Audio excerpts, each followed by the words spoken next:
Bismillah, elhamdülillahi Rabbil alemin. Ve salatu ve selamu ala eşrafil enbiya vel mursalin. Seyyidina Muhammedin ve ala alihi ve sahbihi ecma'in. Rabbi şrahli sadri ve yessirli emri. Ve ahlul uqdeten min lisani yefkahu kavli. Rabbi yessir ve la tuessir. Rabbi temmil khayr. Rabbi zidni ilme ve fehmen ve imanen. Amma ba'd. Esselamu aleyküm ve rahmetullahi ve berekat. Evet, bugünkü dərsimiz inşallah ixfadır. Ancaq onu da qeyd edim ki, keçən dərsimizdə idğamda o nəsl idğamı oxumaq yadından çıxmışdı. İnşallah bu dərsi onu oxuyacağım. Millədunkə, millədunkə, veydun likulli huməzətin luməzə, min rabbihim, gafurar rahimə. Deməli, bugünkü dərsimiz inşallah ixfadır. Mənası gizlətməkdir. Əgər səkin nun və təmindən sonra bu 15 hərflərdən biri gələrsə, nun hərfi gizlin oxunur. Burundan qunə ilə tələffüz olunur. Yəni, dilin nundan və ya təmindən sonra gələn hərfin məxrəzinə yaxınlaşdırırıq. Amma məxrəzi birləşdirmirik. Nunun burundan qunə ilə tələffüz edirik. Sonra növbəti hərfimizi oxuyuruq. Məsəl üçün, burada bir dənə hərf götürək. Məsəl üçün, kuntum. Kuntum, belə. Bu sözdə nun səkindir. Ondan sonra 15 ixfa hərfindən biri gəlmişdir. Tə hərfi.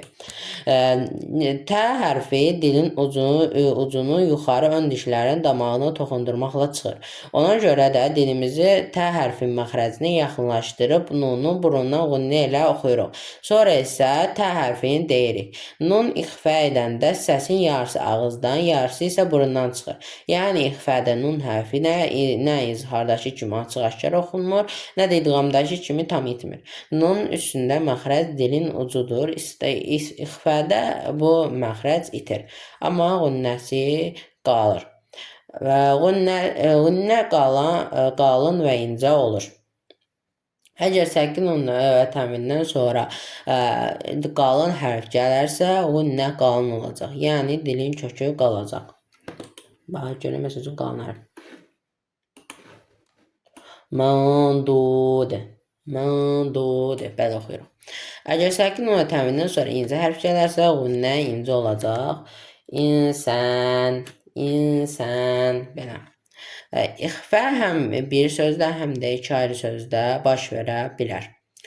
Deməli, Quranda ixfənin əlaməti səkin nun üstündə hərəkə və sukun olmur. Ondan sonra gələn hərf şəddəsiz olur. Gördüyünüz kimi, baxın, nunun üzərində heç bir sukun falan heç yoxdur və ondan sonraki gələn hərf şəddəsizdir.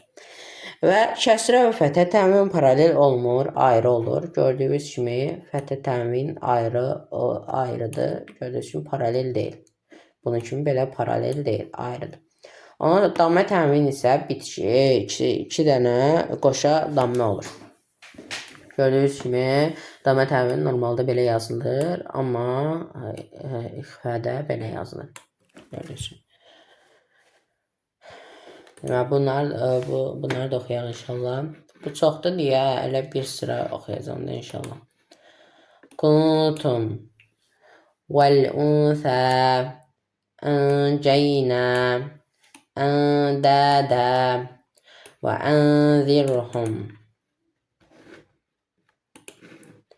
تنزيل الإنسان فانشرنا والأنصار مندود